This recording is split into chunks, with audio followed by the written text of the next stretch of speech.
We're back. Okay, we're back again, everybody, for round 5. Thank you very much for those who stuck around and those who will be joining us shortly. My name is Will.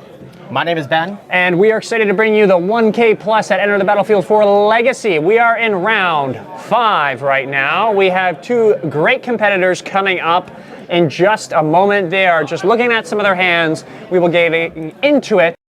A lot of fun cards, haven't we, recently today? We have, yes. We are actually seeing someone come back to the table for vengeance. Yes. They had a bit of a harder game before, but they're hoping to maybe win it this time.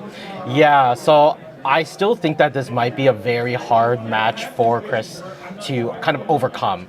So Jim's deck is very good at slowing down the game, and even if Chris tries to control the pace of it, Jim's cards, because they don't really need colors, because he is playing Mud Stompy, his defined deck. That's just what he's known for. Maybe. Yes. Yeah, so that's what he's known for. Because he doesn't really have colors, it's going to be hard for Chris to kind of cut him off of certain resources. However, Wastelands do very good against Ancient Tombs and City of Traders. It's a pretty good card when you want to do some mana denial, get rid of those fast mana lands, right? Yeah, we call them soul lands. Soul lands. Soul ring lands. Oh, I like it. The soul lands. Yeah. And hopefully Jim's soul still stays with him, even if he's getting wastelanded off of him. Yeah. So it looks like we're getting into it. Here he is, yeah. So he's starting off with Ancient Tomb into a card that has done very well coming from the new sets, and that's Patchwork Automaton. So it's a 2-mana 1/1 that has Ward 2. And whenever you cast an artifact spell, it gets a +1/+1 counter. So it's a very hard to deal with threat with that ward, and it just grows very, very. All of your cards are artifacts. Yeah. And talking about that wasteland on those soul lands, we just had it happen, right? So I think this is all Chris could have done, but with this Patchwork Automaton, Chris is going to really struggle removing it. Wow. Okay. Plays Soul Guide Lantern and plays an Urza Saga to follow up with it. Yeah, I don't think that's a Soul Guide Lantern, is it? I think it is. It's just one of those kind of different artworks. Yeah, but I'm No? wondering, did he exile his own Wasteland? Is that what happened there? I'm not 100% sure. I'll see if we can find a different printing of it. Yep, I think it is Soul Guide. Yeah, okay. Yeah, so it is a Soul Guide Lantern. He did exile his own Wasteland. Did come in a little earlier than when Chris put his Wasteland into the graveyard. But Chris just going to play a Volcanic Island into a Dragon's Rage Channeler, looking down 2 Urza Sagas from Jim. Oh my. So I will say, this looks very good for Jim. However, all of his lands don't stay on the battlefield. That is true. After a certain amount of time, they're going to be gone. Yeah, and if Chris can kind of weather the storm and kind of find a way to try to deal with this Patchwork Automaton, he could be actually pretty well positioned here. Yeah, this is going to be a bit tough for him here. I think he's having a bit of a think before he's doing anything here. Just passes it back to Jim here. Jim's going to make one of his constructs. Now, this construct's pretty big right now. What? It's a 4/4? It is currently a 4/4, yeah. Going to be a 5/5 after this Urza Saga pops. Will he be making another? Yeah, it could potentially be a 6/6. We'll see. And what are you going to be grabbing here as Jim to try to? He's going to try to close this game up real quick. Yeah. If I were Jim, I would probably search for like an expedition map. Either that, or it's going to be the Shadow Spear. Ooh, Shadow Spear, very good. Makes his creatures really good at attacking. He will no longer need to worry about his life total from his Ancient Tombs. Yep. So, yeah. Yeah, and looks like a Stifle on the ability. So I think that's a search piece that he's stifling here. Yes. So hopefully Chris has a way to deal with these construct tokens. Did he keep the card on top? He did. He did, yes. So I wonder what it is. Swinging in for, looks like, what is this? 3, 4, 5, 8, is it? I want to say? Yeah, the patchwork is a 3/3. Patchwork looks like it's a 3/3. So a big swing coming in here. And ooh, Jim getting a little cocky, dropping a little public information there. Yeah. Chris is really thinking if he wants a block here. Yeah, this is a really rough situation from Chris. Like, he really needed that Wasteland. Like, Ancient Tomb is a very good target, but when you're facing down Urza's Sagas, it's a really tough decision. I think they're... Yeah, he took away 4 life instead of 3 from the patchwork, so I think they're just correcting the life totals there. Yeah. I'm already starting to look at honestly, the sideboard for Chris here. Like, it looks like he's going to be playing, or the Soul Guy Lanterns popped, making sure that Chris has no graveyard here, or no he wants these Murktide. Yeah, he wants to guarantee that there's no Murktide. Okay, though, so there's a Lightning Bolt on the Construct token. Okay. So this is kind of a complex interaction for those of you who don't really know like the ins and outs of the rules of Magic, but there was I think 1 point of damage or 3 points of damage on that Construct token. With Jim having sacrificed that Soul Guide Lantern, it decreases the power and toughness of that token, and Chris is able to finish it off with that Lightning Bolt. Yeah, it kind of, how I always view it and think of it is, it will regain its health on the other person's turn, right? Yes. It's like a little bit damage, it's weathered the storm a bit, not the card weathered the storm, but at the end of his turn and the beginning of the next turn, right? At the beginning of the next turn, he would get that life back, or that creature would. Yeah. So, but kills it before it. Looks like he's gonna ponder draw, has a Lightning Bolt in hand. Gonna figure out what he's gonna kill here. Okay, so he's somewhat regaining this control here. There's still is this Urza Saga, but he's not gonna have any lands after this. Yes, so this is exactly what I was referring to before, is Jim is very mana light now. All of his lands are now gone. And the thing about this is Patrick hasn't grown any larger. No. Because Jim has dedicated all of his resources into those Construct tokens. Patchwork is a cast, right? To get a counter? It's not when an artifact enters, correct? Yeah, so that's why it didn't get bigger. Okay. Yes. But hopefully we'll see what Jim finds off of this Urza Saga. He did float 1 mana, and he does find the Mox Opal, so this helps him regain a little bit of the mana that he's lacking. Do you want to just move this over to the corner? Say, what's happening here? Bit better? Or you want it fully over? You can just snap it to the corners. Snap it? Let's do that. Let's snap it. Oh, that looks... Oh, yeah. Look at that. Constantly updating and improving the stream. We're going to drag this a little higher. There we go. Nice. Okay, it looks like... Okay, this patchwork is going to get a bit bigger here now. Yeah, so he did find the Mox Opal off of the Urza Saga, so that is not a cast. So patchwork doesn't grow from that, but he does grow from the Mishra's Bauble cast. So now a 4/4. Yes. Not dead on board yet, but for next turn, I should say. Yeah, so Chris is going to have a little bit of a hard time figuring out how to deal with this patchwork. Show us, Chris. I think he tried to show us it there, but I don't think he tilted it high enough. Yeah, so I think the only out might be to draw land and then go into a Petty Theft and then try to bounce this Patchwork Automaton. It is going to cost 4. He needs to pay 2 for the Petty Theft and then another 2 for the ward cost on that Patchwork Automaton. Oh, wow. Doesn't even bobble to draw. I guess I wonder what he's holding here. Yeah.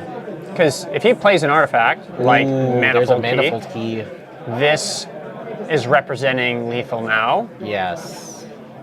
Attacks. Okay, does he have... Okay, that works. Yeah. I guess Chris knows the top of his library from that Ponder. Maybe that's why he didn't Mishra's Bauble. That could be it. Yeah, so after shuffling, he can now check the top of his library and see what's going on.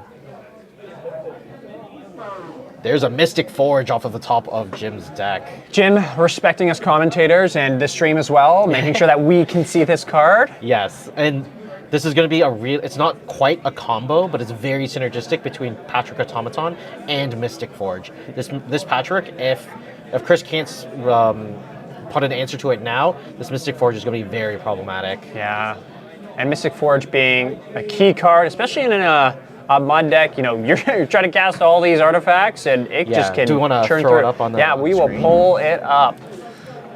If it ever... Yeah, it's so powerful that it kind of spurred its own little combo archetype for a while during the pandemic. What kind of version is that? I've never seen before in my life. That is this the is Fallout version.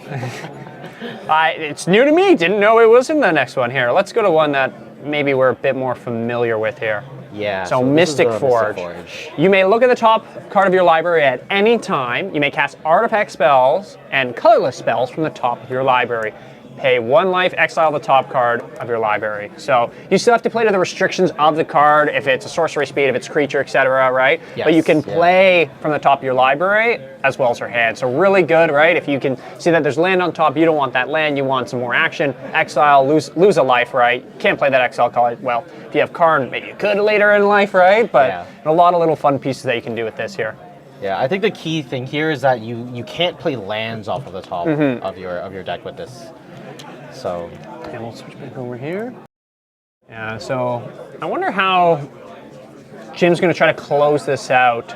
I actually don't think he's too worried. So he does, basically the onus is on Chris that he has to deal with this Patchwork somehow. Because Jim has this Manifold Key, he is able to give Patchwork Automaton unblockable. Ooh.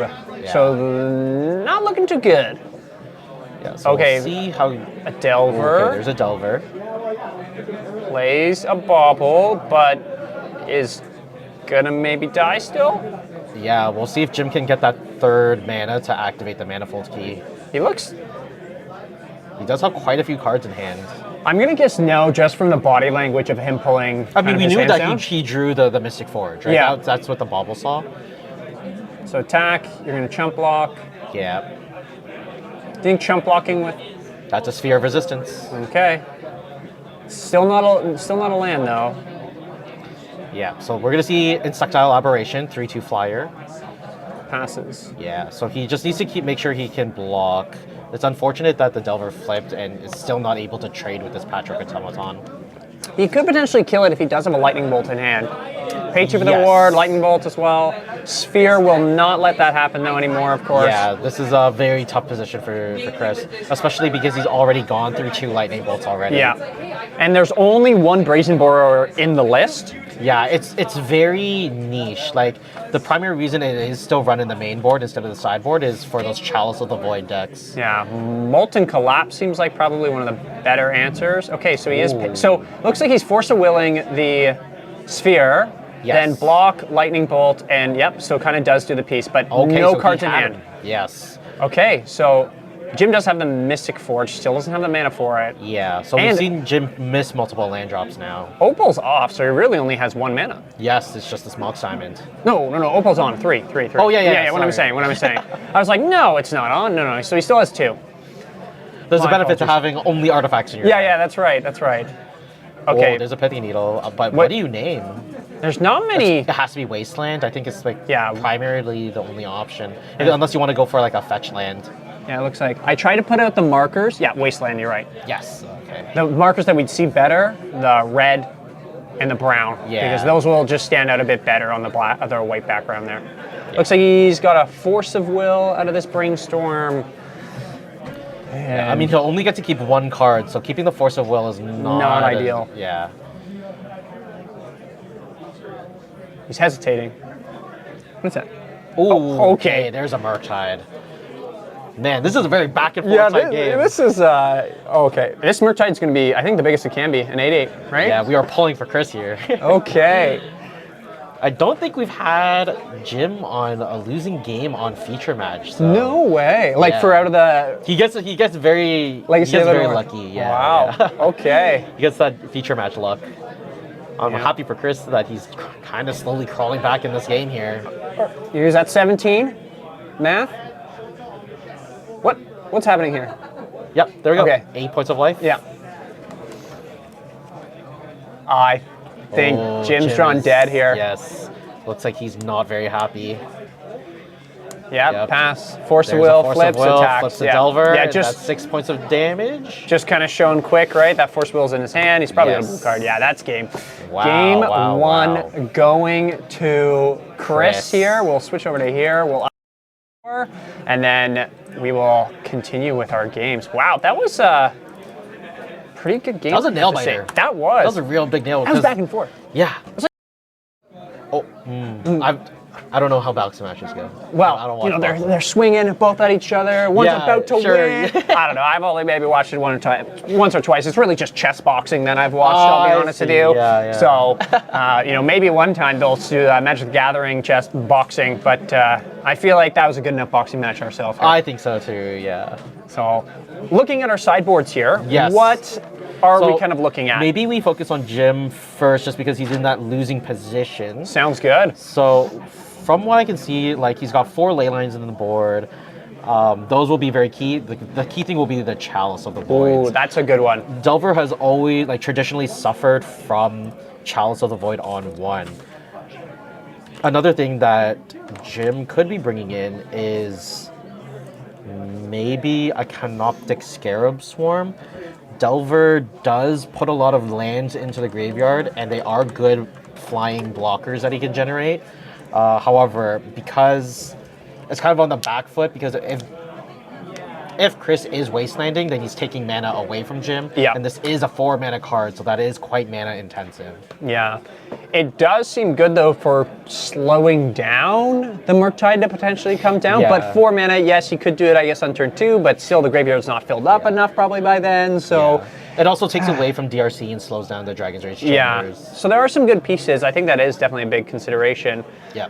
Some interesting pieces. And looking at Chris's, honestly, first thing that comes to mind, Meltdown. Meltdown is the way to go. I don't know. And that card's It just hits wild. all of Jim's pieces. He can even, if in dire need, and he's like light on mana, because Delver is a deck that tries to operate on the most efficiently as possible on a few number of lands. So Meltdown, being able to cast it just X equals 0, will be able to deal with all of those tokens, and Chris won't need to waste like all of the mana or all of the lightning bolts that he threw into those constructs. Yeah, and this card just works against artifact It just decks. works. It's, as you said, just, I'll pay 1 red and destroy all of your Thopters, all your Yeah. constructs, right? Yeah. Thanks for coming out, by the way, Nice Mox Opal. Yes, we'll have to see if Jim is able to deploy early Sphere of Resistances.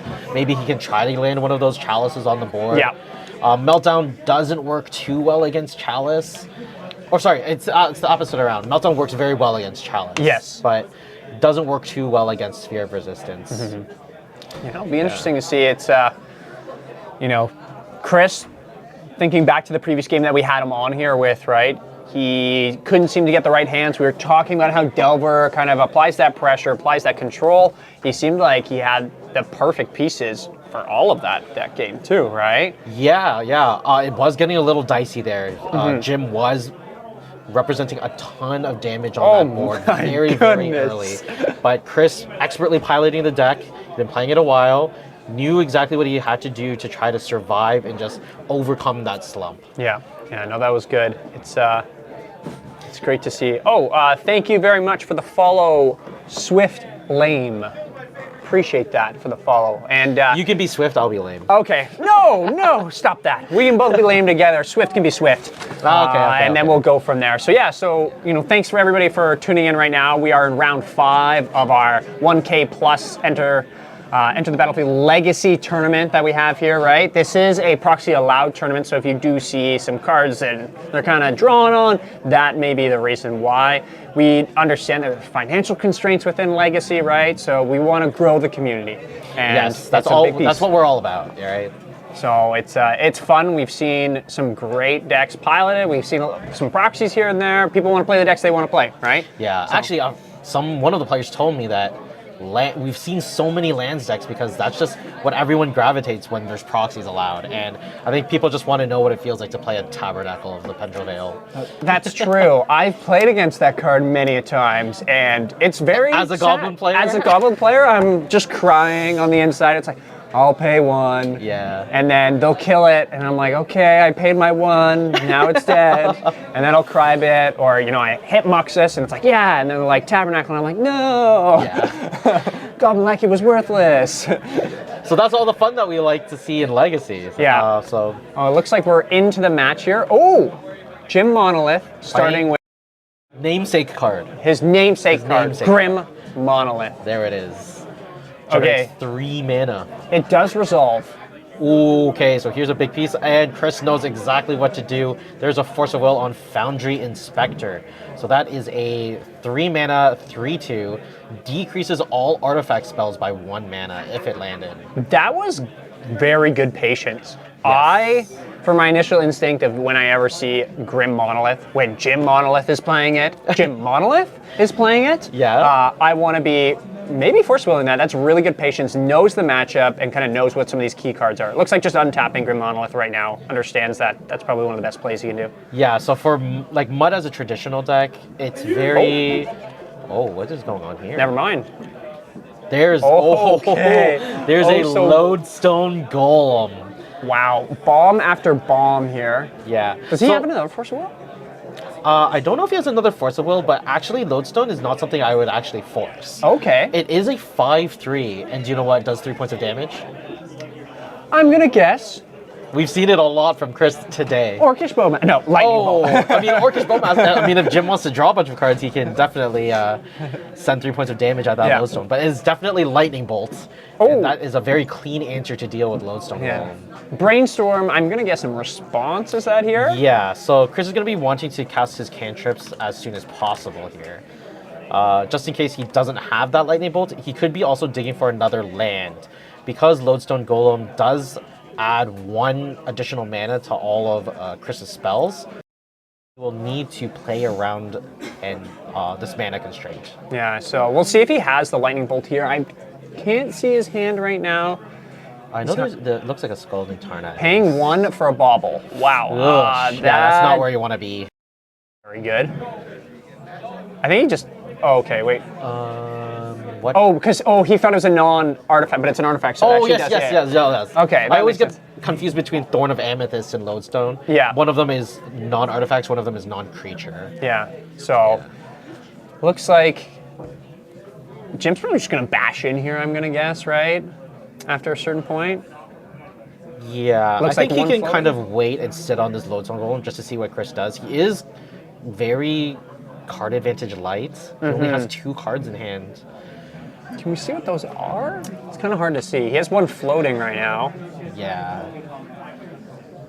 He does have 1 floating because both of his lands only produce 2, and Ancient Tomb does shock you. Yeah, it's and that is something Jim does have to think about, is how much damage he's going to take from Ancient Tomb. Especially against a Delver deck. Yeah. Because damage can kind of come out of nowhere from a Murktide region. Look what happened last game, right? It felt like it was in Jim's hand, just slipped away, and then an 8/8 popped out and said, hello, I'm here to play. Exactly. So it'll be, he's thinking real hard about this. Okay, 4, Ring. We talked about this card. Ooh. The One Ring. The One Ring. Not the One Ring that you could win by participating in our tournaments. Well, those ones, they are not the One Ring. They're multiple. Oh. Yeah. We can call those the Rings of Power. Oh, okay, the Rings of Power. But this is the One Ring. The One Ring. And this card came in our Lord of the Rings set and game-changing for every format it kind of went in. Yes, yeah. So we're going to see him. Jim is going to have protection from everything until until his next turn. Yep. He is going to trade his City of Traders for an Urza Saga. And there is a Tangle Wire. Ooh. This is a classic card that most Magic players hate. Oh, Okay. I'm just going to go speak to some of the players. Yeah, I was about to say, there's probably people just stepping around some of Hey our... guys, can you not step on the wire guard? Yeah. Yeah, perfect. Okay. I'll just pull up the One Ring here, and I'll actually put up Tangle Wire 2 here. We just had to get security to get people off of our court there. Yeah, we got a bunch of Yu-Gi-Oh players topple over our green screen. They were stepping on our video feed. Oh, so. That's okay. I don't think they're meaning to do it. So Tangle Wire. This is a fun card. I don't think this is the printing that we have there. But at the beginning of each player's upkeep, that player must tap untapped artifacts, creatures, or lands you control for the amount of fade counters. Yes. So basically at the beginning of Chris' turn, he has to tap 4, I'm not going to say permanents, but for the most part with what he had there, permanents he has to tap. Yeah, so this is kind of, I don't know the naming conventions from back in the day, but this is very much what it's all about. All of the artifacts are brown, it's kind of mud color, but it's also like their main game plan is to slow the opponent down. And it's Tangle Wire is like a very important key piece because it just keeps everything tapped. It stops your opponent from using their mana effectively, right? They can't play at sorcery speed. They can tap their mana in response to kind of flash in things or use instances, but generally it stops Chris from doing what he wants to be doing. Yeah, slows him down enough so Jim can try to pull ahead. And it looks like Jim's just deciding what are his 3 permanents or 3 items he does have to tap down. Of course, it almost looked like he was considering the One Ring, but I think he knows that's the last one he probably wants to tap. He wants to apply some pressure here with some damage, right? In for 5, and then draw some cards probably too. Yeah, definitely. So gonna draw 2. On his next turn, he'll take 2. And Chris says, that was fun. I'm done. I'm gonna fade away from this game, and I'm gonna come back next game fighting stronger. So Yeah. Jim takes that one there. Again, this is what I wanted to allude to earlier in the round, where even though this is an uphill battle for Chris, like the reason why is because Delver operates on such few number of lands, and Jim wants to capitalize on that. He wants to start adding tax effects so that Chris just can't afford to play the spells that he's trying to. And it's this Tangle Wire, I have fallen victim to it as well. Yeah. Just really, it almost seemed like solidified that, because you can't catch the Meltdown. Let's say if he even did have it, right? Like, because all of Jim's, I would say, major threats were higher than 0 or 1 CMC, right? Yeah, So, and then when you start to add effects like Sphere of Resistance, Lodestone Golem, Thorn of Amethyst, all of these cards that just compile the amount of mana that you have to sink in, Delver only plays like 5 lands that aren't wastelands that tap for mana. Yeah. Right? If they're running the island, otherwise it's just like maybe it's like 3 volcanic islands and 2 underground seas, depending on the configuration of the deck. Yeah. I think from Chris, I'm hoping to see like some Price of Progresses coming out of the board. Almost all of Jim's land base is non-basics. yeah. Right. Yeah, If he can that's a do good that point. early points of damage and just let Jim kind of play the lands that he wants and not kind of attack them with wastelands. Obviously, Chris will have to manage his own mana base, but yeah, he can deal a substantial amount of damage with a Price of Progress. Price of Progress, if I'm pulling it up here. It is a. Where are we? It should be It's an instant. instant. There we have it. Oh, goodness me. Oh, got all Oh, secret goodness layers. me. There's too many secret layers nowadays. I'm trying to go to the artwork that I know. This is the one I know. Yes. And let's see if it will change it for us. Come on, Price of Progress. Okay. Yeah, there we go. So this is the good old-fashioned artwork. Okay. Gotta go here. Yeah. So hopefully we see some Price of Progresses and Force of Negations from Chris. Looks like Line of the Void.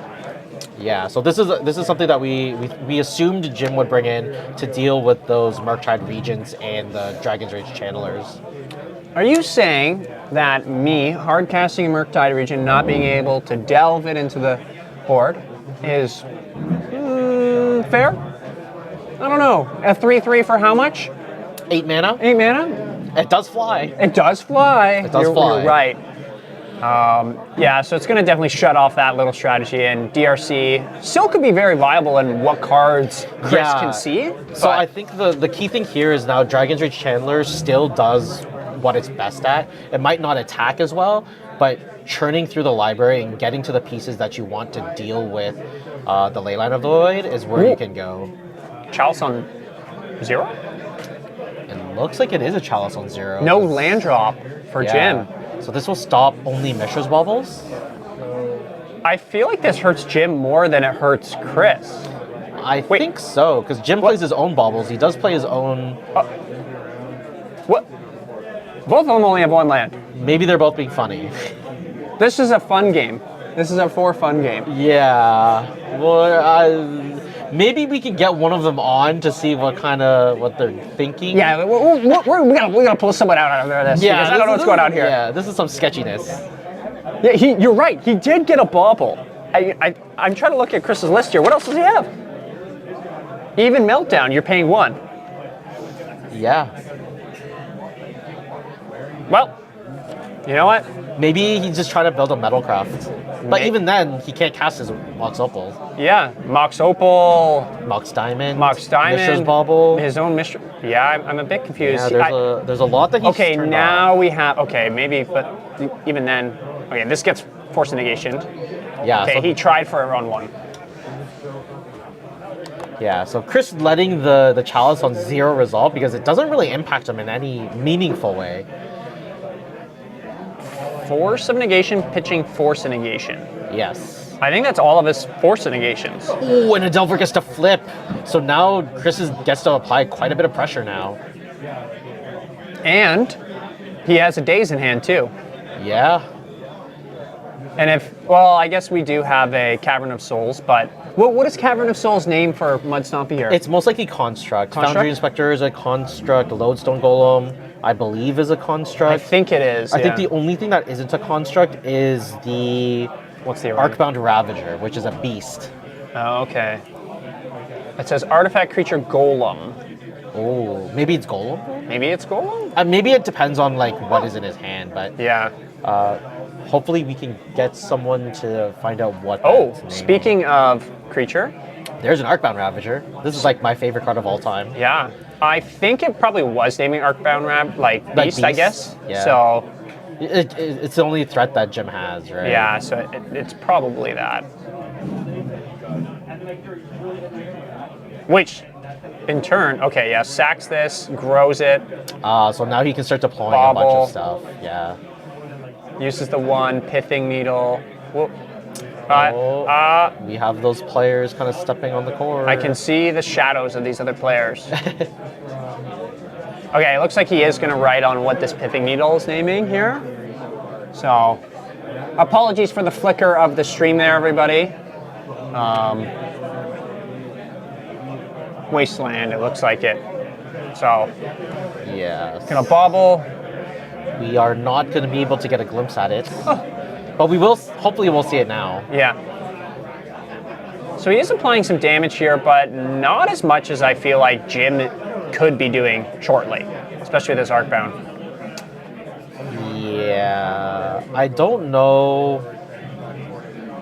There's no real clean answer to Arcbound Ravager from Chris. I think the cleanest thing would just be the Meltdown. Yeah. But Chris stuck on 1 land. And he did have the bobble draw too, so Yeah. this is pretty rough, I have to say, and he hasn't had any cantrips really either. I mean, he could be opting to try to develop his board and try to pick up the pace of the game before deploying those cantrips. Yeah. Because he is stuck on 1 land. Yeah. And if he doesn't hit it too, right, with these cantrips, just going to further put him behind. Okay, Yeah. going in for 2? It is 2. 2. Okay, let's see. Does it Delver flip? Yeah, so Delver looks. Nope. Ooh. Okay, this is not.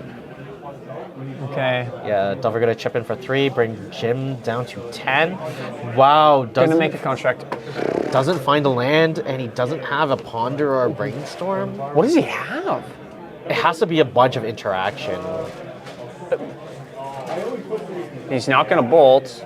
Yeah, Urza Saga showing how good it is against counter spells. This is tough. This is slipping away from Chris. Yeah, this is not what we want to be seeing. No. But again, Jim has that camera lock. Oh, Stifle. Oh, there's a Stifle. So no. Okay. Only 1 construct that Chris has to deal with. That does have to be exiled. Yeah, Stifle does need to be exiled.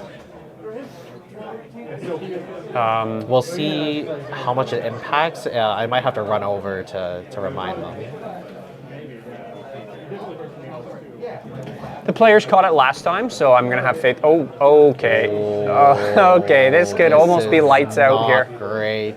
However, so how much damage? So the thing here is that the construct and the Arcbound Ravager actually kind of cancel each other out, right? Like if you try to grow the Arcbound Ravager, you're going to decrease the power of your construct, right? So very you kind true. of want to not activate Arcbound Ravager. So if Jim does strip away the Volcanic Island from Chris, and this Delver does flip, it's still almost a 2-turn clock for Chris. Yeah. Right? Whereas he's still quite healthy at 17. Yeah, and the other thing too, right? Like, yeah, okay, there we go. They fixed the board state there. That's good. Is if this Delver flips, Jim's going to be at 4. Yeah. Right? And I don't think he can do 17 in 2 turns. Right now, with what we see, he could. Yeah. Okay, well, there's just play the one ring. Okay, yeah. Just play the one a simple ring. solution. Yeah. Yeah, so Chris is now Okay, So don't now play the one ring. So this is very, very good from Chris because Jim cannot wasteland the volcanic island. So if this Delver flips, Chris finds a lightning bolt. Ooh, it could be game.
They handshook.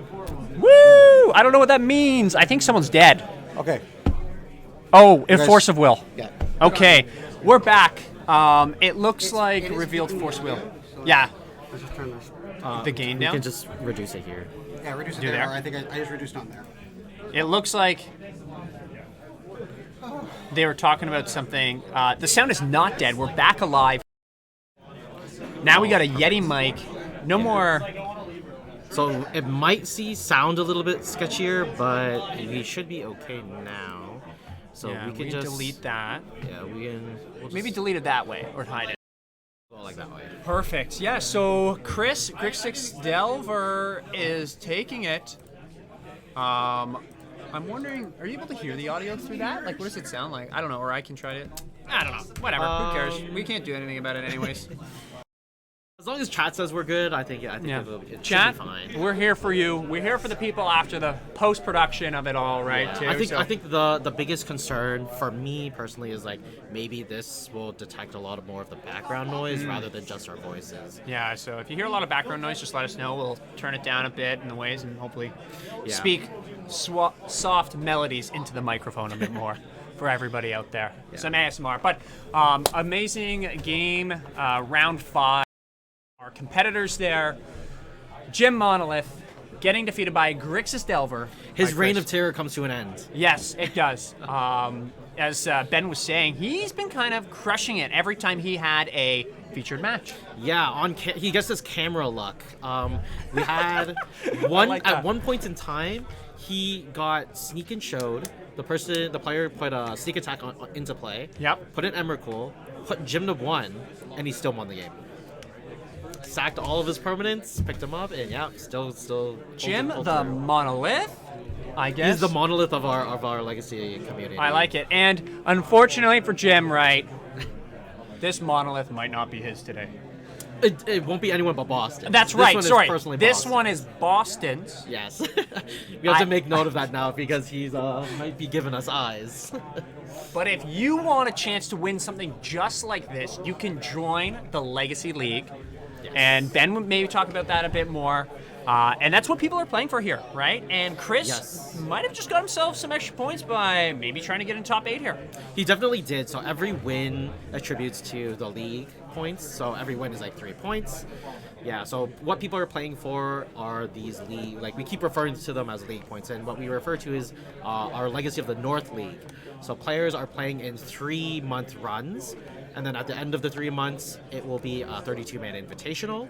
The winner of that invitational plays against the points leader, and then the winner of that matchup always gets a trophy, they get a ring, and they get free play for the next 3 months for Legacy events. Legacy. And hey, who doesn't want to play Legacy? Especially when you have an amazing store like Enter the Battlefield and other amazing stores throughout Southern Ontario.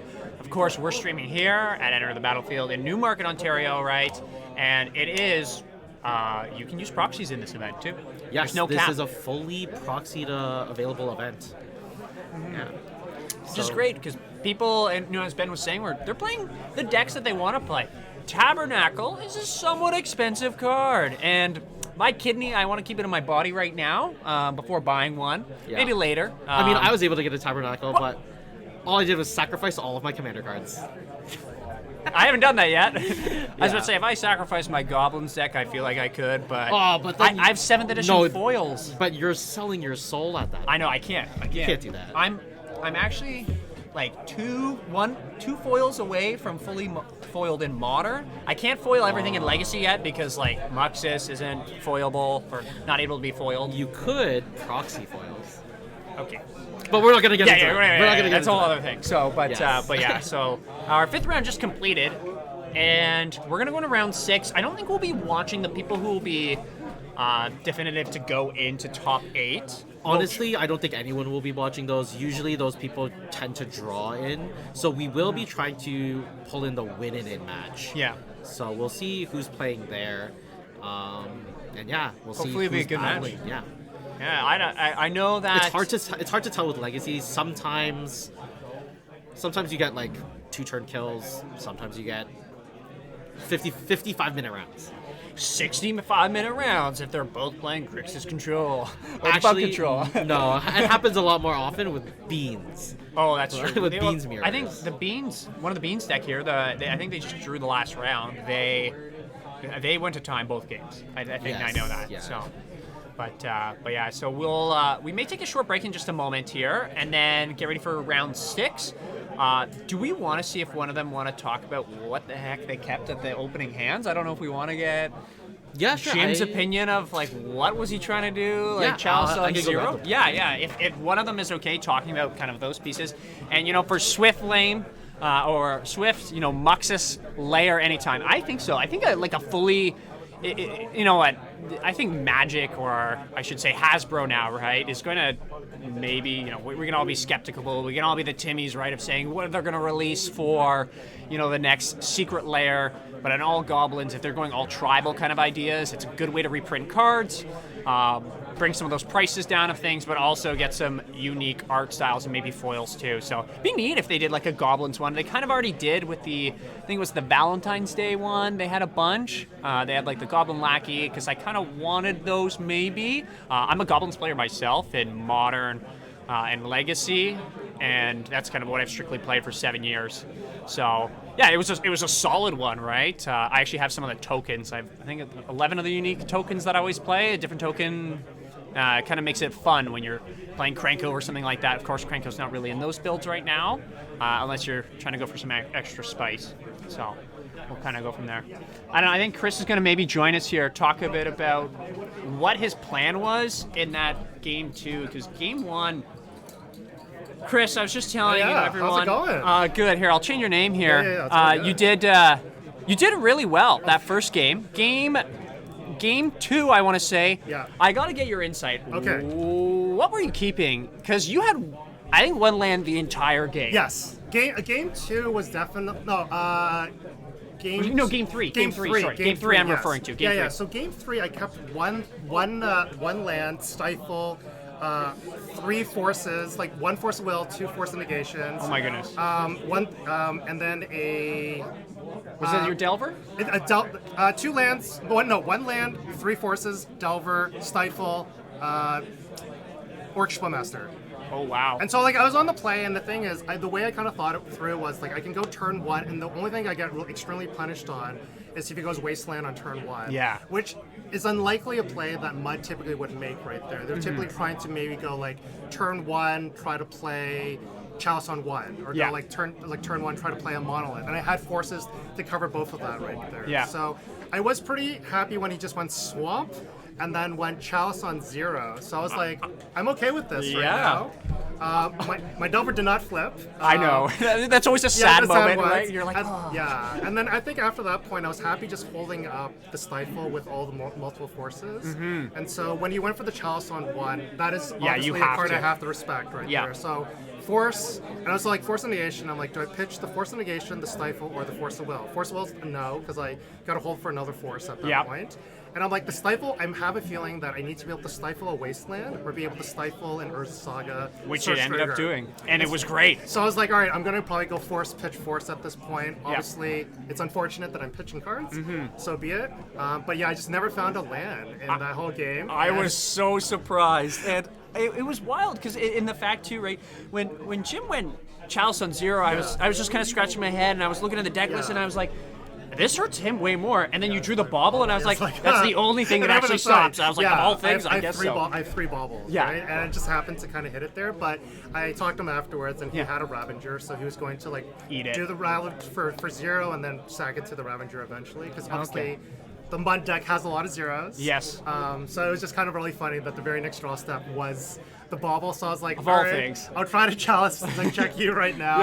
You gotta do it. Yeah. James is a friend anyway, so we kind of like laughed about it. He's just like, all right, Chalice. Check. Okay, keep it going. But I found that the game kind of was very kind of cool in the way that it went to the point where, like, if I don't flip the Delver that turn, it's game over, and like vice versa. So I played to the outs. I saw him as at 10. I'm like, I'll swing to bring you to 4. 6. I mean, bring you to 6, and then like 6 is 2 Delver flip. Like 2 let's Delver. see. So we'll see how it goes. Yeah, our audio like cut out right before that, and it was like we were like fixing the mic, and then we're like looking back, and we're like, wait, Delver just flipped with Force Will, and now he's dead. For 6. So I think that was an amazing game. You played your outs, and with like 1 land too, the Pithing Needle that when he named Wasteland, which was his like most detrimental that could affect his game plan, but then he couldn't stop your 1 land. And so it was like that double-edged sword idea. So when he went wasteland, like Needle and Wasteland, I'm like, I'm okay with this because I can't really afford to wasteland you anyways, really, at this stage. Yeah. And I'm trying to protect this one land right now. Yeah, please don't do it. So after the match, I did kind of ask him, since it was the penultimate turn, he cast the ring, and I was able to daze it. But I think, one, he knew about my daze from a Delver flip, I believe. Yeah. And then I asked him, like, is there any option for you trying to wasteland me there? Because if I get wastelanded there, I think I'm in a much worse position because I don't have a secondary blocker right now. Yeah. So we'll see. It's a weird, but I think like when we counted it out afterwards, I think I still would have been okay without the block. He still would have swung for like the 7 points, and then the Delver would have flipped anyways at that point there. So, Wow. Yeah. That was an awesome game. Yeah, and, it was a very, thanks very like, much for that, Chris. yeah. So, Thanks and so come much. by. Okay, we'll see you appreciate it. later. Sure. Good luck in your next round, my friend. So yeah, that's it. I forgot to push the update. That's Chris, everybody. That just played the Grixis Delver there. That was an amazing round that we just had in round 5. So round 6, we'll see if Chris is able to get into the next round. He'll probably have to play it out, I'd have to say. I don't know if he's X1, X2. I could check our piece right now. I want to say he's X1, so it's pretty tough. So, and for Swift Lame, I'm playing the Snoop combo in Modern. It's really kind of one of the best in my eyes. I played Goblins for a while, kind of the standard traditional one, the more grindy out one, but it's good against some of the matchups that are out there, like Titan and stuff like that, because, turn 3 you can actually win against them, whereas in the grindy pieces you can't really, and those combo decks you have to be able to keep up with.